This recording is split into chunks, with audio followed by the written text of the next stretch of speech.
রাসূলুল্লাহ শব্দের স্থান দিয়েছি। আমি নিজের হাতে কখনো কলম দিয়ে সেটা কাটতে পারবো না। আপনি অনুমতি দিন, কাফিরদের সাথে লড়াই করব। রাসূলুল্লাহ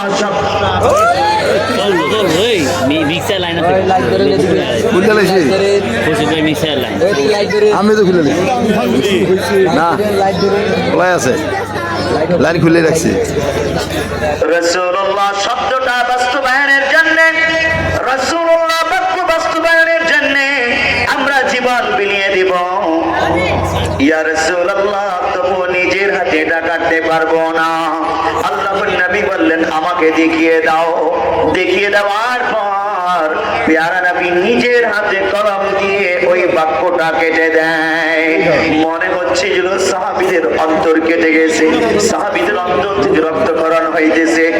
চুক্তিনামার মধ্যে মুহাম্মদুর রাসূলুল্লাহ, রাসূলুল্লাহ শব্দটা বাক্যটা রাখতে পারলো না। সাহাবায়ে কেরাম মক্কা থেকে মদিনার দিকে ফিরে যান, কাঁদতে কাঁদতে মদিনার দিকে যান। আল্লাহ তাআলা সাহাবীদের অন্তরকে প্রশান্ত করার জন্য, তাদের অন্তরে শান্তি ঢেলে দেওয়ার জন্য সূরা ফাতহ নাযিল করেন এবং সূরা ফাতহ এর 29 নম্বর আয়াতে আল্লাহ তাআলা বলেন, মুহাম্মাদুর রাসূলুল্লাহ ওয়াল্লাযীনা মাআহু। মুহাম্মাদুর রাসূলুল্লাহ, মুহাম্মদ সে তো আল্লাহর রাসূল। শুরুতেই মুহাম্মাদুর রাসূলুল্লাহ বাক্য দিয়ে আল্লাহ তাআলা সূরা ফাতহ এর 29 নম্বর আয়াতখানা শুরু করলেন। সাহাবায়ে কেরাম বুঝে গেলেন চুক্তিনামার মধ্যে মুহাম্মাদুর রাসূলুল্লাহ কেটে দেওয়া হয়েছে, তাতে কি মানুষের হাতের লেখা ওই চুক্তিনামা পোকায় খেয়ে ফেলবে। কয়েকদিন পর পানিতে ওটা নষ্ট হয়ে যাবে, হারিয়ে যাবে। এই চুক্তিনামার তো তেমন মূল্য নাই, কিন্তু এমন এক চুক্তিনামার মধ্যে রাসূলুল্লাহ শব্দটা আল্লাহ তাআলা অন্তর্ভুক্ত করে দিয়েছে, এমন এক গ্রন্থের মধ্যে অন্তর্ভুক্ত করে দিয়েছে। কিয়ামত পর্যন্ত এই গ্রন্থ থেকে, এই চুক্তিনামা থেকে রাসূলুল্লাহ শব্দটা কেউ কাটতে পারবে না, ঠিক কিনা? সাহাবায়ে কেরামের অন্তর শান্ত হয়ে যায়। আল্লাহ নবীও সেটাই বুঝাতে চাইলেন। মানুষের হাতে রাখা চুক্তিনামার মধ্যে রাসূলুল্লাহ শব্দটা নাই, তাতে কি হয়েছে? কিন্তু কোরআনুল কারীমের মধ্যে রয়েছে কোটি কোটি মুসলমান কিয়ামত পর্যন্ত এটা এই চুক্তিনামা পড়বে আর মুহাম্মাদুর রাসূলুল্লাহ তিলাওয়াত করবে। সুবহানাল্লাহ। এই হলো শানে নজুল, যে মুহাম্মাদুর রাসূলুল্লাহ কেন বললেন আল্লাহ তাআলা। এর পরের কর্মসূচি একটা একটা করে আল্লাহ তাআলা বলছেন, ওয়াল্লাযীনা মাআহু। এক নম্বর, আল্লাহর নবীর সাথে রাসূলুল্লাহ সাল্লাল্লাহু আলাইহি ওয়াসাল্লামের সাথে যারা সঙ্গ দেয়, যারা তার সাথী হয়, যারা আল্লাহর নবীর সুন্নাতকে ভালোবাসে, আল্লাহর নবীর পথ পদ্ধতি, মত মতবাদ, ধর্ম আদর্শকে মহব্বত করে। এক নম্বর কর্মসূচি। রাসূল সাল্লাল্লাহু আলাইহি ওয়াসাল্লামের যুগে সাহাবীরা ছিলেন সেই ব্যক্তি যারা আল্লাহর নবীর এক নম্বর কর্মসূচি বাস্তবায়ন করার কারণে সাহাবী হওয়ার যোগ্যতা অর্জন করেছে। আর এই জন্য আল্লাহ তাআলা সেই যুবক সাহাবীদের বৈশিষ্ট্য কর্মসূচি, 5টা কর্মসূচি এই সূরা ফাতহ এর 29 নম্বর আয়াতে নাযিল করেছেন। আর 1 নম্বর কর্মসূচি হলো এই সাহাবীরা এইরকম তাজুদ্দিত ছিলেন, আল্লাহর নবীর সঙ্গ কখনোই দুনিয়ার কোনো কিছুর বিনিময়ে তারা ত্যাগ করতে রাজি ছিলেন না। তাদেরকে টাকার লোভ দেখালেও তারা আল্লাহর নবীর সুন্নাতকে ছাড়বে না, নবীর পক্ষ ত্যাগ করবে না, বরং নবীর সাথী হয়ে শাহাদাত বরণ করতে, জীবনকে কুরবান করতে তারা রাজি আছে। তবুও আল্লাহ আল্লাহর নবীর সঙ্গ তারা ত্যাগ করবে না। এই 1 নম্বর বৈশিষ্ট্য আমরা আমাদের জীবনে ধারণ করতে পারলে আল্লাহর নবীর সত্যকে, আল্লাহর নবীর সুন্নাতকে জীবনের প্রতিটি সেক্টরে বাস্তবায়ন করতে পারলে আমাদের জন্য আল্লাহর নবীর বক্তব্য হাসরের ময়দানে আমরা শুনতে পাবো, কদ আফলাহা ফুলান, অমুকে সফল কাম হয়ে গেছে রে, সফল কাম হয়েছে। দেখুন, আমাদেরকে ব্যর্থ বানাবার জন্যে, বিফল বানাবার জন্যে দাজ্জালি শক্তি জাল বিছিয়ে রেখেছে, কুফরি শক্তি ওট পেতে আছে। দাজ্জালি মিশন আমাদের যুব সমাজের এই চরিত্রকে, ঈমানি চরিত্রকে ধ্বংস করে দেওয়ার জন্যে, ইনসাফের সত্যের পক্ষের চরিত্রকে ধ্বংস করার জন্যে বড় বড় টোপ ফেলে। দেখুন, র্যান্ড কর্পোরেশনের কথা আমি আপনাদেরকে আগে বলেছিলাম, তারা যুবকদেরকে লোভের মধ্যে ফেলে যে তুমি যদি আধুনিক মুসলিম হতে চাও, মডারেট মুসলিম হতে চাও, এমন মডারেট মুসলিম যে ইউরোপ আমেরিকা তোমাকে বলবে যে তুমি আধুনিক যোগ্য মুসলিম, তুমি মডারেট মুসলিম, তোমাকে ইউরোপ আমেরিকা সমর্থন করে, এই রকম যদি তুমি চাও তাহলে তোমাকে 4টা কর্মসূচি পালন করতে হবে।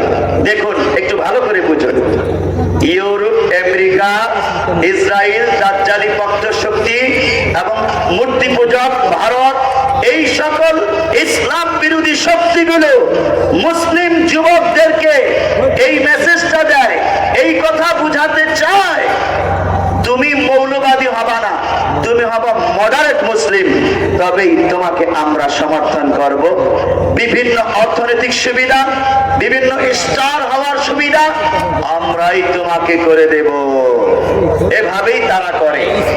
মালালা ইউসুফজাই ভারতের অষ্টাদশী একজন মুসলিম কন্যা, তাকে এভাবেই কিনে নিয়েছে ইউরোপ আমেরিকা, তাকে নোবেল প্রাইজ দিয়েছে শুধুই ইসলামী শক্তির বিপক্ষে বক্তব্য দিতে পারার কারণে।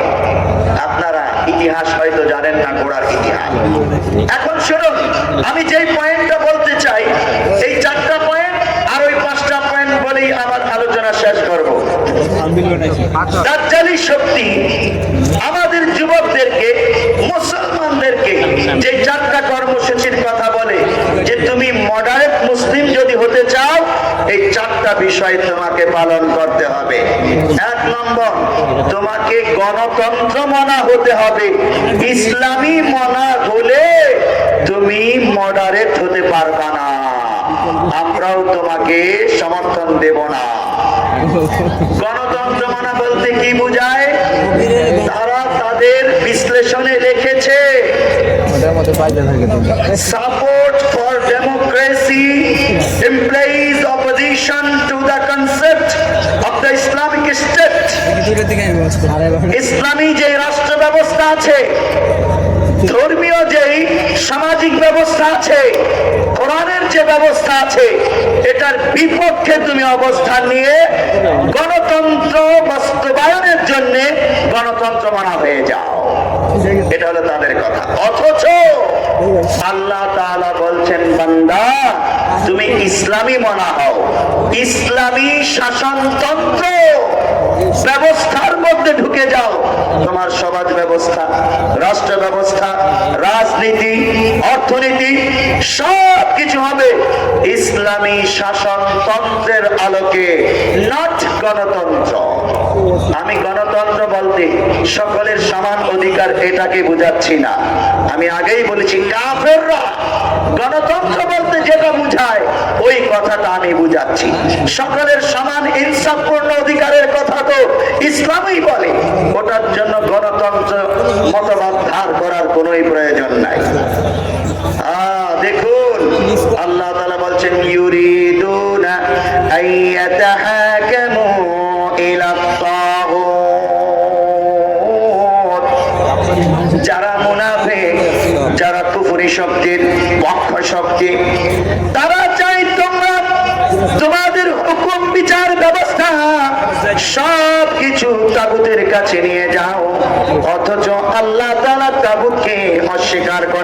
করেছে। 8 নম্বর পয়েন্ট, ওরা বলে কুফরি শক্তির গণতন্ত্র মতবাদী হও, আর আল্লাহ তাআলা বলেন ইসলামী মানা হও। 2 নম্বর, ওরা বলে সকল ধর্মকে সমান মর্যাদা দাও, আর আল্লাহ তাআলা বলেন ইন্নাদ দীনা ইনদাল্লাহিল ইসলাম, ইসলামই একমাত্র সঠিক, এটার সাথে অন্য কোন ধর্মকে সমান কল্পনা করা যাবে না। 3 নম্বর, ওরা বলে তুমি যদি আধুনিক হতে চাও, মডারেট হতে চাও, শরিয়া আইন চাইতে পারবা না। এই জন্য বাংলাদেশের কোন কোন রাজনীতিবিদ যখন ভারতের সেই ইন্ডিয়ান এক্সপ্রেস মিডিয়ার সাথে সাক্ষাৎকার দেয়, তারা স্পষ্ট বাক্যে বলেছে আমরা শরিয়া আইনকে সমর্থন করি না, আমরা মৌলবাদীকে সমর্থন করি না। নাউজুবিল্লাহ বলি। অথচ সে মুসলিম লিডার। আল্লাহ রাব্বুল আলামিন বলছেন ফালা ওয়া রাব্বিকা লা ইউমিনুনা হাত্তা ইউহাক্কিমুকা ফীমা শাজারা বাইনাহুম।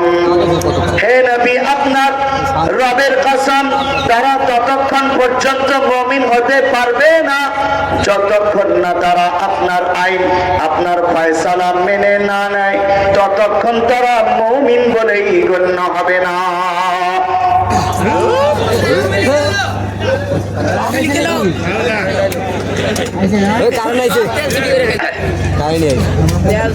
কারেন্ট ঘন ঘন চলে যাইতেছে, ডিস্টার্ব করতেছে। আসলে কারেন্টে ডিস্টার্ব করে না, মানুষে করে। কারেন্টের গোড়ায় যে মানুষগুলো বসে আছে ওরা করে এই দুষ্টামি, এই ফাইজলামি ওরা করে। বারবার কারেন্ট যাওয়া আসা এভাবে এই একটু পর পর, এটা উচিত নয়। যারা গোড়ায় আছে আল্লাহ তাআলা যেন ওদেরকে হেদায়েত দেন বলে আমিন। আমাদের বারবার ছন্দপতন ঘটাচ্ছে, আলোচনার ছন্দপতন হচ্ছে, বারবার আলোচনার ফ্লো, ঢেউ নষ্ট হয়ে যাচ্ছে। যাই হোক, ওদের হেদায়েত কামনা করছি। এখনো পর্যন্ত ফেসিবাদীর অনেক দোসর, অনেক ব্যক্তি রাষ্ট্রের বিভিন্ন, দেখেন শেষ কথাটাও বলতে পারলাম না, আবার রাষ্ট্রের বিভিন্ন চেয়ারে এখনো ফেসিবাদের দোসররা বসা হচ্ছে। হলো নাকি? হলো নাকি? আচ্ছা, যাই হোক, ওদের উপর ক্ষিপ্ত হওয়ার পরিবর্তে হাসি পাইতেছে। কি আর করব, এছাড়া আমাদের কিছু করার নাই। ওদেরকেও একদিন ধরবে। যারা আমাদেরকে ডিস্টার্ব করো, তোমাদেরকেও ধরবে আল্লাহ। সোজা হয়ে যাও, হেদায়েতের রাস্তায় চলে আসো।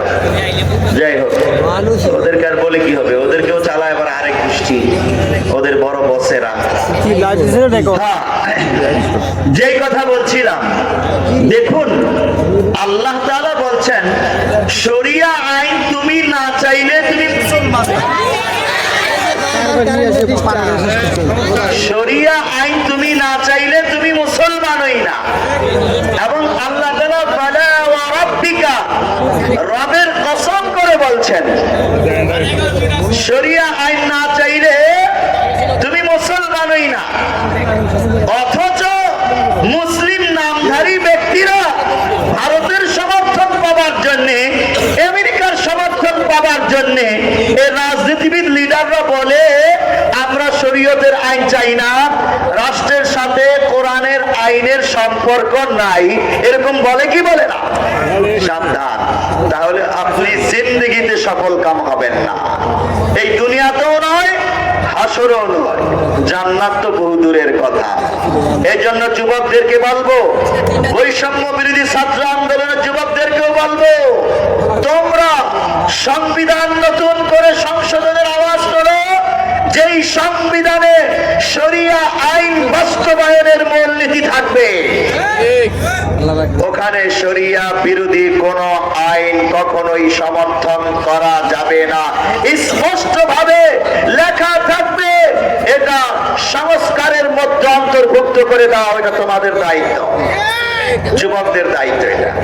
রাজনীতিবিদদেরকেও বলবো, আপনারা সফল হইতে চাইলে দুনিয়া আখিরাতে, আল্লাহ করে নবীর সামনে দাঁড়াতে চাইলে আপনারাও এই কথাই বলুন যে রাষ্ট্রের সাথে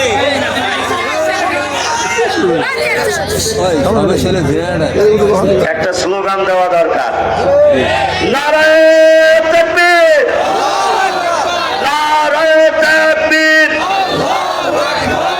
ইসলামের আলো, আল কোরআনের আলো, ইসলামের শত্রুরা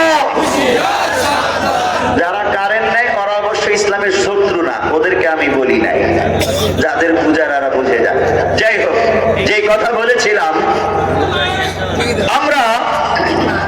আমরা যদি সফল কাম হতে চাই, আল্লাহ করে নবীর দেখানো বিষয়গুলোকে প্রাধান্য দিতে হবে।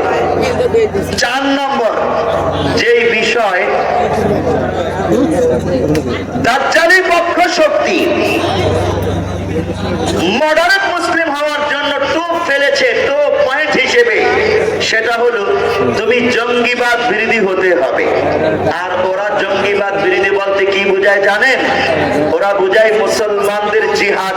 আল্লাহর নবী যে জিহাদ করেছেন, মুসলমান যুবকরা যেই জিহাদ করে, এটাকে ওরা জঙ্গিবাদ বলে। ওলামায়ে কেরামকে আর মুসলিম যুব সমাজকে ওরা মৌলবাদী বলে আখ্যায়িত করে, নাউজুবিল্লাহ বলে। অথচ আল্লাহ রাব্বুল আলামিন একজন মুসলমানের ঈমানের মূল মন্ত্রই রেখেছেন, তুমি মূলবাদী হবা, মূল ইসলামের অনুসারী হবা। প্রিয় হাজিরিন, এই 4টা কর্মসূচির মাধ্যমে যুবকদেরকে গোমরা করতেছি। আল্লাহ রাব্বুল আলামিন 5টা কর্মসূচির মাধ্যমে যুবকদেরকে জান্নাতি যুবক বানাবার জন্য, সাহাবায়ে কেরামের মধ্যে সফল কাম মানুষ বানাবার জন্য আমাদেরকে কর্মসূচি দিয়েছেন। তার মধ্যে 1 নম্বর কর্মসূচির কথা আমরা বললাম যে যে কোনো মূল্যে, যে কোনো মুহূর্তে, যে কোনো অবস্থায় আল্লাহ করিম নবীর সুন্নাতকে ছাড়বো না, আল্লাহ করিম নবীর আদর্শকে ছাড়বো না, আল্লাহ করিম নবীর আনিত আইন কানুনের বিরুদ্ধে আমরা দাঁড়াবো না। রাজি আছি ইনশাআল্লাহ? আল্লাহ তাআলা তৌফিক দান করুন, বলি আমিন। আপনারা অপেক্ষা করুন, ইনশাআল্লাহ কিছুক্ষণ পর মুফতি নজরুল ইসলাম কাসেমী সাহেব মঞ্চে চলে আসবেন ইনশাআল্লাহ। একেবারে কাছাকাছি চলে এসেছেন তিনি। আপনারা যারা বাইরে আছেন দ্রুত প্যান্ডেলের ভিতরে এসে বসে পড়ুন, পরে জায়গা না পেলে আমাদের কিছু বলা থাকবে না, জায়গা মতো বসে পড়ুন। কোরআনের পাখি মুফতি নজরুল ইসলাম কাসেমী সাহেব, যার কথা শুনলে শুনতেই মনে চায় শুধু, ঠিক কিনা?